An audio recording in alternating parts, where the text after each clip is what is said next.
Bien, ahí está grabando. Gracias por el mensaje. Suelen utilizar compresiones, digamos, en lo que es el cuádriceps para contrarrestar lo que es la contracción brusca y violenta, por ejemplo, en un scrum. Si no, que me corrija algún rugby que tenemos por ahí, pero suele ser así, lo he visto, y suelen contrarrestar con cinta la contracción y darle estabilidad al cuádriceps y la rótula, porque si no, cuando traccionan a bastante potencia, junto a lo que son los isquiotibiales y el cuádriceps, en un scrum, realizan mucha fuerza y no soportan, por lo tanto se rompen estos músculos por encima de lo que es la rótula. O también traccionan y rompen el tendón rotuliano, ¿sí? Que es muy común en este deporte. Pero bueno, yo lo he visto sinceramente que se haya roto alguna vez algún rugby, porque no he atendido rugby prácticamente nunca, pero sí he visto las imágenes y he hablado con algunos en los cuales se suelen poner esas cintas en el cuádriceps para contrarrestar su fuerza. Bien, seguimos. Entonces vamos a tener distensión de grado 1, rigidez en la parte frontal de todo lo que es el muslo, ¿sí? Obviamente más precisamente en el músculo que se haya lesionado. Si es de grado 1, la marcha suele ser normal. Este músculo va a presentar obviamente una contracción dolorosa. A la palpación va a estar obviamente dolorido el paciente. La extensión activa no suele presentar alteraciones, pero sí dolor por la contracción del músculo y el atleta no deja de competir. Depende de qué atleta, vuelvo a repetir, hay deportistas que se cuidan mucho y en este caso no podemos comparar nunca a un jugador de fútbol con un rugby, el rugby sí hasta la muerte, ¿sí? No le importa nada, son como los increíbles Hulk, hasta que no se rompe, no se rompa, y no así los jugadores de fútbol, no quiere decir que sean menos cuidadosos, pero sí se cuidan, no quiere decir que sean más rudos, pero sí se cuidan mucho más que en el caso del rugby, ¿sí? Y hay obviamente otros intereses de por medio. Aquí no vamos a entrar a discutir eso. Distensión de grado 2, marcha alterada, extensión con dolor, obviamente. El atleta puede compensar la movilidad o la rotación externa con los aductores. Perdón. En ese momento de realizar el movimiento de la marcha, ¿sí? Entonces va a haber una rotación externa de cadera, el pie va a estar, para que se den una idea, mirando hacia afuera, ¿sí? Y van a realizar el movimiento con los aductores y no con el cuádriceps para poder caminar. Puede haber percibido un dolor punzante, ¿sí? En el cual, esperen que se puso esto, ahí está, en el cual disminuye la actividad y obviamente hay impotencia funcional. Inflamación y dolor en lo que es la palpación, y va a estar entre 7 y 21 días fuera de las competencias, no así de los entrenamientos. Distensión de grado 3, marcha con muletas, dolor intenso, inflamación, defecto a nivel del músculo, el famoso signo del hachazo, ¿sí? Puede percibirse y palparse. Extensión de rodilla prácticamente nula, contracción isométrica muy dolorosa y el atleta va a estar en activo entre 3 y 12 semanas. En los casos graves, obviamente requiere una incisión, una cirugía, o sea, con incisión quirúrgica. Y el tratamiento de rehabilitación, ¿sí? De estas distensiones, la de grado 1 siempre va a ser mucho más rápida y a los 5 días el deportista va, digamos, a estar de nuevo en actividad. Hielo, compresión, amplitud de movimiento, elevación de pierna, falta aquí, protección de lo que es la zona y ejercicio de potenciación luego de la etapa aguda. Etapa aguda, al tercer, cuarto día, si ya no hay dolor y las ecografías están bastante buenas, obviamente empieza la potenciación. Antes de eso, la amplitud de movimiento, como dice aquí. La de grado 2, idem anterior, muletas de forma inmediata, habla de corrientes estimulantes, ¿sí? Hasta el quinto día aproximadamente. Hasta los 7 días, ejercicios isométricos, amplitud de movimiento activo, ultrasonidos, elevación de pierna recta, ¿sí? Puede ser elevación de pierna recta con peso. Luego de los 7 a 14 días ya empieza todo lo que son los ejercicios de potenciación. Natación, bicicleta fija, iniciar ejercicios de estiramiento, ejercicios de cadena cinética cerrada, como vemos aquí en la imagen, ¿sí? Los ejercicios de cadena cinética cerrada, siempre sumamente importantes, y los squats, obviamente, como vemos en la imagen. No así los de cadena cinética abierta, porque pueden perjudicar y dañar a lo que es la musculatura. Fase 4 de 14 días en adelante, aquí dice jogging, que es trotar, y gesto deportivo. Bien, eso es prácticamente lo que es la rehabilitación del grado 2.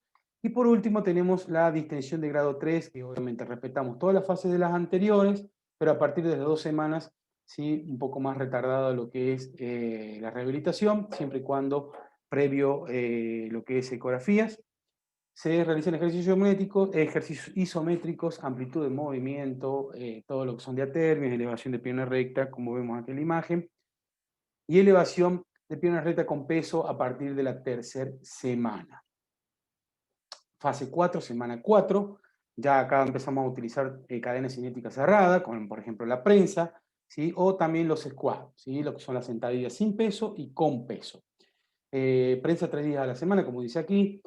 A la semana 6, gesto deportivo, obviamente un entrenamiento diferenciado, en este caso, entrenamiento diferenciado, y potenciación, ¿sí? Con saltos, con bandas elásticas, con pelotas, con todo lo que a ustedes se les pueda ocurrir.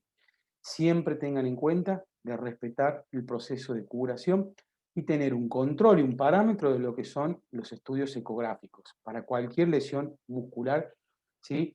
Y hay que tener criterio siempre junto o en conjunto con el médico deportólogo en este caso, ¿sí? Y obviamente decidir si el paciente va a empezar o no con los ejercicios de campo y de potenciación más que nada. Bien, eso sería lo que es la clase de hoy. Yo voy a dejar de compartir aquí, así que por favor pongan sus videos. Y me gustaría que hagan preguntas con respecto al tema, ¿sí? El tema bastante básico, lo deben haber visto millones de veces en un montón de materias, pero bueno, me gustaría que tengan alguna visión distinta de lo que es la rehabilitación de los isquiotibiales. En este caso, la bibliografía de Prentice nos enseña protocolos muy universales en sí. Yo siempre recomiendo, importante en este caso es, primero y principal, la ecografía, sumamente importante. Las ecografías tenemos que saber leerlas de cierta manera, tener criterio, ¿sí? Cuando el deportista va a empezar o no a realizar ejercicios de contracción isotónica más que nada, que son los que van a empezar a activar el músculo, pero no hay que alarmarse y hay que tratar de jugar siempre el límite con el deportista, o sea, no hay que dejar de que el deportista haga reposo. Hay muchos médicos que, bueno, hoy en la actualidad, gracias a Dios, no, pero hay muchos médicos que suelen decir, no, tenés que hacer reposo y pierden 5 días de entrenamiento. No suele pasar en el deporte elite, pero sí en el deporte amateur suelen perder 5 días de entrenamiento, y 5 días de entrenamiento para un deportista implica 15 días de recuperación, o sea, pierde 5 días de miembros superiores, de miembros inferiores. Si no está implicado, por ejemplo, los isquiotibiales, pierde masa muscular de los otros músculos que no están afectados. Entonces es sumamente importante y criterioso tener en cuenta, como les dije, el proceso de curación. Sí o sí hay que esperar los 14 días. Nosotros, como les dije en la clase pasada, creo, no vamos a hacer magia y vamos a tener que respetar sí o sí. Todavía no hay estudios que hayan, digamos, que hayan reflejado que el músculo se cura más rápido porque le impusieron, no sé, células madre de un caballo, como veíamos la otra vez. Hay que respetar sí o sí el proceso de curación. No digo que sirvan esos métodos, pero por ejemplo, hablábamos en un foro el otro día que no participó ninguno de ustedes, eso lo tengo bastante anotadito, y no participó ninguno, pero bueno, uno de sus compañeros que participó hablaba de lo que es la colocación de plasma y células en lo que es, digamos, de forma autoeficiente, y esos tratamientos son muy beneficiosos y ayudan a una buena regeneración. No acorta los tiempos, eso ténganlo en claro. Los tiempos no se acortan cuando hay una lesión muscular, pero sí ese músculo, después cuando se empieza a potenciar, ¿sí? Tiene menos riesgo de romperse de nuevo, obviamente que no se rompe en el mismo lugar por la fibrosis que se produce, pero tiene siempre menos riesgo de romperse al lado o a las fibras que siguen. Sumamente importante, que no lo nombra aquí Prentice, es trabajar la cicatriz, importantísimo, creo que ya lo venimos viendo de clases anteriores. Trabajar la cicatriz interna, por supuesto, y la fibrosis. Sumamente importante para dar una buena movilidad. Siempre recuerden de que la potenciación viene luego de la amplitud de movimiento, o sea que ese músculo tiene que contraerse y relajarse de la mejor manera posible. Otro de los datos importantes. Al principio, los 3-4 días, Se recomienda obviamente elevación de miembro superior, perdón, de miembro inferior, elevación, compresión, drenaje, como les dije, si es grado 2 grado 3, bombeo de lo que es la pantorrilla, en el caso de que sea ruptura tanto de isquiotibiales, de músculos inguinales, aductores, de cuádriceps, ¿sí? Siempre el drenaje del miembro inferior es fundamental. Eh, Bicicleta puede empezar a partir del tercer día, eso va a favorecer bastante. ¿Puede llegar a sentir dolor el deportista? Sí, por supuesto va a sentir dolor, pero nosotros no podemos dejar ese deportista inmóvil.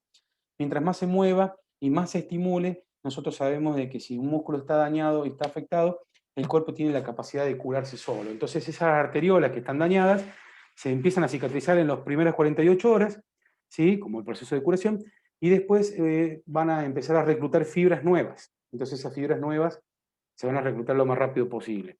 Obviamente que si hay un hematoma importante, grado 2, grado 3, como hablábamos en las clases, cuando hablamos de lo que son los hematomas intramusculares, si nos detectamos un hematoma intramuscular hay que tratar de sacarlo, disolverlo, de cierta manera, porque genera mucho dolor y son complicaciones a futuro. ¿Cuáles son las complicaciones? Y, por ejemplo, la miositis osificante. Creo que no me olvido de nada. No sé si quieren hacer preguntas o acotar algo o preguntar sobre algún Profe, método. Sí, Agus, decime. ¿algún otro lugar para leer sobre esto que no sea el Prentice? Eh, mm, Mira, no me acuerdo en este momento, Agus, pero si querés te busco. Sí, Pasa que tengo un montón de libros de deporte, pero son así, son muy generalizados. Mira, yo siempre recomiendo artículos científicos. Así que ahora yo me voy a poner para leer, tengo un par de artículos ahí científicos de lo que son, digamos, las lesiones musculares, que están traducidos. Y junto con la clase de hoy, si quieren, se los subo para que los lean también como bien. PDF. Así tienen idea. Por ejemplo, el otro día, no sé si entraron no me acuerdo cómo se llama el alumno, pero lo tengo anotado, el que subió el artículo importante, porque él me hablaba, no me acuerdo quién era realmente, si me refresca la memoria, si está presente ahora, me subió ¿cómo se dice? Un artículo bastante bueno que está en el foro de las clases anteriores de lesiones musculares, que está bastante bueno. Siempre cuando hablamos de un método que nosotros escuchamos de oído, ¿sí? Y lo tenemos que plasmar, siempre hay que saber la fuente. Y es el chico así que me subió la fuente ahí, lo leí, está bastante bueno. Ese también, si no lo encuentran ahí en la plataforma, se lo subo también. Está buenísimo el informe o el aporte del compañero. Pero bueno, ya te voy a subir yo, Agus, ahí en la plataforma. Pero bueno, Prentice, como te digo, es bibliografía que nos dan desde Buenos Aires y bueno, por ahí nosotros salimos un poco con el profe Marco de lo que es, porque bueno, porque hacemos osteopatía, pero es es como un vademecum. O sea, te dicen, si te duele, toma analgésico. No, o sea, hay millones de formas para tratar el dolor, ¿me entendés? Prentice es espectacular, es un capo. Yo tuve la posibilidad de verlo, pero este William Prentice, como te digo, se hizo comercial y hace plata con los libros. Así que es bastante universal los protocolos. Los protocolos no se habla de protocolos hoy en día. Después hay estudios muy buenos de Javier Krupnik, creo que les dije, el que seguro que más de uno lo debe seguir de ustedes en Instagram o en el Face, uno de los profes también de deporte en la UBA, que hacen, digamos, el posgrado en deporte, y él se especifica en lesiones musculares, está también orientado por Meditea, por las ondas de choque, hacia ondas de choque, así que las ondas de choque también ayudan muchísimo a las lesiones musculares, él tiene varios artículos publicados, y como les digo, la ACADE, que todos la conocemos, la Asociación de Kinesiólogos del Deporte, ellos tienen muchísimos artículos también, así que si pueden entrar en la página, pueden leer también de ahí, pero más que nada los artículos más nuevos. Y como les digo, siempre salen cosas nuevas, no hay que casarse con ninguno, ¿sí? Hay que utilizar todas las técnicas y la que te dé mejor resultado, obviamente, aplicarla. Y otra cosa importante es que hasta ahora no he leído, en estos años de profesión, no he leído ningún método que haga magia, ¿sí? Todos llegan a la misma conclusión. Gracias a Dios hay muchos métodos en los cuales la musculatura se recupera, pero desde mi punto de vista como osteópata, tiene la capacidad de autoeficiente, o sea que el músculo tiene la capacidad de curarse. Nuestro cuerpo es una farmacia, eso lo decía un osteópata muy importante, Nuestro cuerpo es una farmacia y nosotros lo que tenemos que hacer es activar esa farmacia y saber cómo curarse. El kinesiólogo justamente tiene que ser hoy en día, deben haber visto o escuchado a Diego Rodríguez, el kinesiólogo hoy en día tiene que ser una persona que trabaja con personas saludables para evitar y prevenir lesiones y no llegar, ¿sí? Porque todos tenemos lamentablemente el concepto de que vamos a ver siempre personas con lesiones. Y no es así, al contrario. Hay que tratar de implementar y meter ese concepto en todas las personas de que nosotros tenemos que tener una buena, ¿sí?, calidad de vida gracias al kinesiólogo. Y no que el kinesiólogo nos va a tratar cuando ya estamos lesionados, ¿sí? Entonces, nuestro cuerpo, como les decía recién, es una farmacia y nosotros tenemos que tratar de que el paciente, ¿sí?, dejar todo el ambiente propicio, en este caso hablando de la lesión muscular, todo el ambiente propicio para que el cuerpo o el músculo se cure de la mejor manera. Solo, porque se cura solo, es así. Vos una fractura, se cura sola. Un desgarro muscular, se cura solo, ¿sí? O sea, nosotros no somos ni curanderos, ni hacemos magia. Dejamos todo el ambiente propicio para una buena curación. Después sí viene la reeducación, que eso es totalmente distinto. La reeducación es la capacidad que tenemos nosotros para que el deportista en este caso, o la persona común y corriente, vuelva a sus actividades de la vida diaria sin ninguna limitación, ¿sí? Pero el músculo se cura solo. ¿Estamos? O sea, no hacemos magia. Hay métodos que ayudan, obviamente, todo ayuda, por supuesto. Pero el músculo tiene la capacidad de curarse solo. Y eso es el sistema de procesos de curación de heridas que lo deben haber visto con el profe Marco. Sí o sí hay que respetarlo. Cada vez que se rompe un músculo, cada vez que hay una lesión, siempre hay sangrado, hematoma y todo el proceso para todos, ¿sí? Tejido de granulación, el coágulo de fibrina y todo el proceso. Sí o sí se cumplen todos los procesos tal cual. Eso hay que respetarlos. Y después, bueno, obviamente, el que no hace rehabilitación, al futuro obviamente va a complicarse y no va a tener buena movilidad, ese músculo, va a haber una cicatriz importante que va a limitar y va a hacer impotencia funcional. Pero para eso estamos nosotros, en ese momento, ¿sí? Así que bien, parece que fue un poco el tema. Pero bueno, en fin, ¿alguna duda más o algo más? Podemos hablar mucho si quieren. Después les voy a explicar, me gustaría, fuera de lo que es la materia en sí, explicarles esto de que los isquiotibiales son extensores de rodilla y no flexores de rodilla, porque todos los libros están hechos en estático y nosotros nunca estamos estáticos, ¿sí? Una persona realiza la flexión de rodilla de forma estática, sí, bárbaro, los isquiotibiales son flexores de rodilla. Pero cuando vos caminás o cuando subís una escalera, los músculos isquiotibiales no son flexores de rodilla, son extensores de rodilla y estabilizadores. Entonces, totalmente distinta es la función que cumplen los isquiotibiales cuando estamos en dinámico que en estático. Y todos los libros están hechos en estático. Así que empecemos a estudiar a las personas moviéndose, ¿sí? Lo mismo, un ejemplo, por ejemplo, de las plantillas, las famosas plantillas. Hay algunos que la hacen a las plantillas de forma estática, ¿sí? Y a la hora de cuando caminan, la persona obviamente camina totalmente distinto de cuando está parado. Entonces hay que empezar a hacer, por ejemplo, las plantillas de forma dinámica, no estática. Así que bueno, por ejemplo, eso es uno de los ejemplos también, ¿sí? Así que bueno, ¿qué pasó? ¿Alguna pregunta o algo? Sí. Profe, en Sí, cuanto a la función de los músculos que usted está hablando, sí. va a depender también de dónde se tome el punto fijo, ¿no? No precisamente el punto fijo. Vos cuando estás en dinámico tenés varios puntos fijos, porque si lo tomás de Claro, por eso. cadera va a ser extensor, y si lo tomás de rodilla va a ser extensor cuando vos camines. Los isquiotibiales, ¿no? Ujú. Después ponete una silla, ¿sí? Ponete arriba de una silla, en este momento estoy, bueno, sentado acá, no me vas a ver, pero ponete en una silla y subí la silla, ¿sí? Y te vas a dar cuenta quiénes son los músculos que hacen más fuerza. Si tenés conciencia del movimiento, te vas a dar cuenta que son los isquiotibiales que traccionan de la tibia hacia atrás junto con los gemelos, ¿sí? O los tríceps sural, ¿sí? Juntos con él van a realizar una especie de palanca, ¿sí? Van a hacer esto y obviamente van a hacer la extensión para que vos te puedas parar arriba de la silla o cuando vayas subiendo una escalera. ¿Se entiende lo que digo, Baus?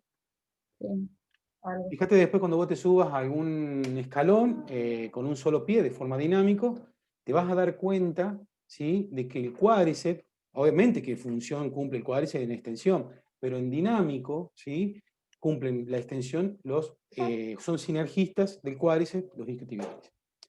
No se contraen de forma concéntrica, sino es que se contraen de forma excéntrica. Ahora no se dice mucho contracción isotónica y contracción isométrica, sino contracción en largo y contracción en corto, ¿sí? Nosotros lo vemos desde ese punto de vista en la osteopatía, y obviamente dejó de existir, bueno, un montón de conceptos. Cuando lees un poco de libros de osteopatía, te cambia un poco la cabeza, ¿viste? Dejas de creer un montón de cosas en sí. O sea, puedes recuperar un músculo sin hacerle ningún tipo de aparatología. Nada más que con el movimiento, ¿sí? Y con las manipulaciones del músculo. Así que imagínate. Bueno, pero en fin, con la bibliografía que tenemos nos manejamos y como les digo, después les voy a dar y les voy a subir yo un par de artículos ahí que hay, dando vueltas, que están buenos, los más importantes más que nada, y hay muchos disquiotibiales, porque los disquiotibiales son los que más se rompen. Después está el cuádriceps, pero los disquiotibiales son los que más se rompen por lo general. ¿Por qué? Porque son poliarticulares, intervienen en dos articulaciones y son los que obviamente por una contracción brusca y violenta se ven obligados a romperse en dinámico. ¿Sí? Bien, ¿alguna pregunta más? ¿Alguna duda? ¿Algo? Profe, disculpe, no sé si usted escuchó hablar del MEP. Sí. ¿Qué opina usted sobre eso en el tratamiento? Mira, ¿En qué etapa lo usaría? tengo colegas que lo usan bastante, el MEP.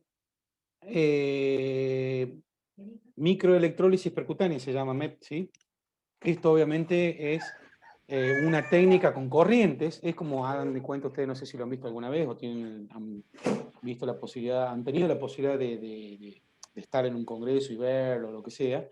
Dice Y que lo que hace, funciona muy bien perdón, al principio del desgarro, en las primeras fases, que funciona muy bien. perfecto. ¿Y qué efecto se logró con el MEP, por ejemplo? Yo la verdad que eso no sé. Sé que lo usan No, muchos colegas, sé que es corrientes, pero no sé específicamente por ahí cómo funciona, porque no me dedico a eso, sinceramente. Por eso les digo, ven, en este caso, por ejemplo, tenemos el MEP, que me dicen ustedes que es bastante bueno, pero me gustaría que, por ejemplo, si escuchan de oído, como les dije recién, que vengan y me digan, profe, usted sabe que hay un artículo tal y tal y tal, ya le paso el link o lo pasamos en el grupo, para que lo lean que el MEP hace tal cosa. O sea, no toquemos de oído. ¿Se entiende por ahí, Ricardo? Está bien que diga, sí, el MEP escuché, que está bueno, bla, bla, bla, bla. Sí, está No, sí buenísimo. leí un poco, pero no me parecía muy Bien. completo el artículo. Lo leí y lo uso mucho más que todo Sí. para lo que son las tendinopatías. Se Yo la verdad, como te digo, lo Ricardo, usa para que... nunca en mi vida lo usé y no me dedico a MEP. O sea que si hablo de MEP, Claro, posiblemente meta la pata. Pero sé que colegas míos lo hacen y sí, obviamente lo usan en muchas lesiones, sinceramente, porque se casan. Tengo un par de amigos que se casan con las técnicas. En este caso el MEP, obviamente es un aparato caro, ¿sí? sí. Entonces te obliga a usarlo en todo. Esto es así. Hoy en día, por ejemplo, vos vas y te comprás una magneto que vale 70 lucas y vos lo querés usar en todo. Es así, porque querés obviamente que la magneto te sirva para todo. Vos pienses o no que hay efecto, la magneto va a hacer efecto en todo, porque sale 70 lucas hoy en día una magneto, ¿me entendés? Por eso te digo, depende de muchos factores. Ahora, si me decís que es bueno el MEP, sinceramente no sabría decirte, porque no tengo la experiencia en ese tema. Lo mismo que, por ejemplo, ondas de choque. Yo lo Claro. escuché a Javier Krumnik, tiene un montón de artículos él, de los efectos que produce la onda de choque, pero en sí, la onda de choque yo tengo más conocimientos que se utilizan en tendinopatías, por ejemplo, no en rupturas musculares. Entonces ahí, bueno, obviamente él como publicita ese Claro. aparato de Meditea, porque es promocionado por Meditea, obviamente que va a ser bueno para todo. ¿Entendés? Si yo hago un ultrasonido y marca Diego Fernández, te voy a meter en la cabeza que el ultrasonido Diego Fernández cura todo. ¿Entendés? También por ahí hay que ver y tener un poco de criterio con el efecto que producen las cosas y obviamente no casarse con nadie, eso es mi concepto. Yo uso muchísimas cosas. Escucho osteópatas que son holísticos, escucho osteópatas que son más, que utilizan mucho lo que es PNI, que es psiconeuroinmunología. Y no me caso con ninguno, pero sí utilizo de todos un poquito y me ayuda bastante. Bien, Agus, chance. ¿Levantaste la mano o estás aplaudiendo? Sí, no, un comentario sobre las A ver, ondas de choque. bien, A mí yo las probé, ¿no? Porque quería saber qué se sentía, porque es esa pistola grande que hace sí, muchísimo ruido encima y es muy molesto, ¿no? Y eso que es en tejido sano. claro, Pero sí, sí vi el efecto de un paciente que tenía no recuerdo bien, pero no me acuerdo que tenían el tendón del supraespinoso. bien, Y sí, por sí, sí. ejemplo, la abducción le llegaba a 90 grados. Le hicieron las ondas de choque y aumentó Sí, muchísimo el rango de movimiento inmediato, ¿no? Entonces, sí, bárbaro para hay previo al ejercicio. hay una explicación de lo que es el supraespinoso con las ondas de choque. Todos sabemos que el supraespinoso tiene una parte que es avascular, ¿sí? Unos 2-3 milímetros son avasculares, que es donde se suele romper, ¿no? Y por lo tanto, por más medicación que vos tomes, siempre va a seguir doliendo porque no llega la medicación, porque no tiene vascularización. Entonces se cura por fibrosis y no por vascularización, ¿sí? Eso, con ondas de choque, bueno, la fibrosis de este tendón obviamente se hace bastante dura y tensa, ¿bien? Ustedes, no sé si escucharon alguna vez la liptotricia. La liptotricia es ondas de choque, son las verdaderas ondas de choque, que se utilizan para romper los cálculos renales, ¿sí? Con las ondas de choque de la liptotricia se rompen los cálculos renales. Después descubrieron que la liptotricia a baja frecuencia, ¿sí?, rompía otras estructuras, en este caso tendones o fibrosis de tendones, ¿sí? Entonces se empezó a usar las ondas de choque a baja frecuencia, ¿sí?, en las tendinitis, etcétera, etcétera, etcétera. Lo que hace en el hombro, en este caso lo que hace en el supraespinoso, es romper todas las adherencias, disminuir el espesor del tendón, entonces cuando realiza el movimiento de abducción, porque el paciente le duele, ¿sí?, le aumentan el umbral del dolor, ¿y qué hace el cerebro? Registra de que cuando vos le sacaste del aparato, deja de doler, entonces el paciente automáticamente, ¿sí?, realiza la abducción porque no le duele. Le aumentaron el dolor y le disminuyeron el espesor. Eso es lo que hace la onda de choque en el supraespinoso, por ejemplo, ¿sí? Son muy, muy, muy beneficiosas, son aparatos sumamente caros que yo, sinceramente, no se justifican por ahí para La Rioja, por ejemplo. La gente acá en La Rioja no trabaja, no paga por salud. Yo le quiero cobrar a un paciente, mira, en Córdoba, para que te des una idea, en Córdoba, osteopatía, una sesión de osteopatía vale 1.800 pesos, una hora y cuarto. Acá en La Rioja te estamos cobrando 1.000 pesos. ¿Qué? Porque no podemos cobrar más porque la gente no quiere pagar por salud. O sea, sí pagan por otras cosas, pero no por salud, lamentablemente. Si vos tenés que mortizar, mejor dicho, amortizar el costo de lo que tiene un aparato de ondas de choque, tenés que cobrar una sesión 4.000 pesos. Y no se cura en la primera sesión el paciente, tiene entre 4 o 5 sesiones. Y de los 4 o 5 sesiones hay pacientes que no se recuperan. Imagínate 4 por 5, 20, tenés 20 lucas que no sabés si se va a mejorar el paciente. O sea que imagínate si compras un aparato de onda de choque aquí en La Rioja, a ver si va a funcionar, o bueno, no sé de dónde sos, o en alguna provincia. La verdad, sinceramente, hay que meterle a esos aparatos mucho marketing. Hacen efecto, no digo que no hagan efecto, hay muchos efectos beneficiosos, pero a la hora de comprarlo, a la hora de utilizarlo, eh, no lo compraría yo personalmente, por ejemplo, para curar lo que es ¿cómo se dice? Un desgarro, por ejemplo, ¿sí? O un supraespinoso. Eh, Me parece que va por ahí. No sé si te contesté, Agus Chance. Sí, sí. Es difícil, usted chico, ahora, para todo está difícil, ¿no? Cada vez más caros los aparatos, cada vez más caro todo, y lamentablemente los honorarios son muy bajos. En nuestro caso, no sé si son todos de acá de La Rioja, pero los honorarios en La Rioja, tanto para médicos, para que ustedes imaginen, son muy bajos en relación a lo que es la inflación. Hoy en día una magnetoterapia, que es el que más se utiliza, porque vos, si empezás a hacer consultorio, lamentablemente tenés que comprarte una magnetoterapia, porque el médico te pone magnetoterapia, y si no le haces magnetoterapia, el paciente no va a ir a donde vos estás, tenés que gastarte entre 80 y 100 mil pesos una magnetoterapia, partiéndolo de la base, ¿sí? Obviamente hay un montón de gente que la tiene y otros que no, pero bueno, para que te des una idea, el costo que hay, costo-beneficio, o sea que hay que jugar con eso también.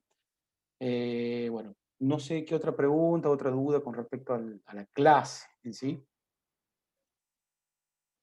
Nada, es un tema bastante fácil.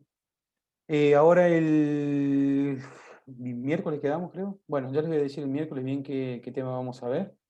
Y obviamente vamos a pactar el horario, ¿sí? Así que bueno, chicos, gracias por estar. Ya en un rato después les subo las clases. ¿Eh? Que anden bien. Saludos para todos. Bueno, Chao, profe, profe. que Chao, estén profe. bien. Nos vemos, que anden bien. Chao, profe.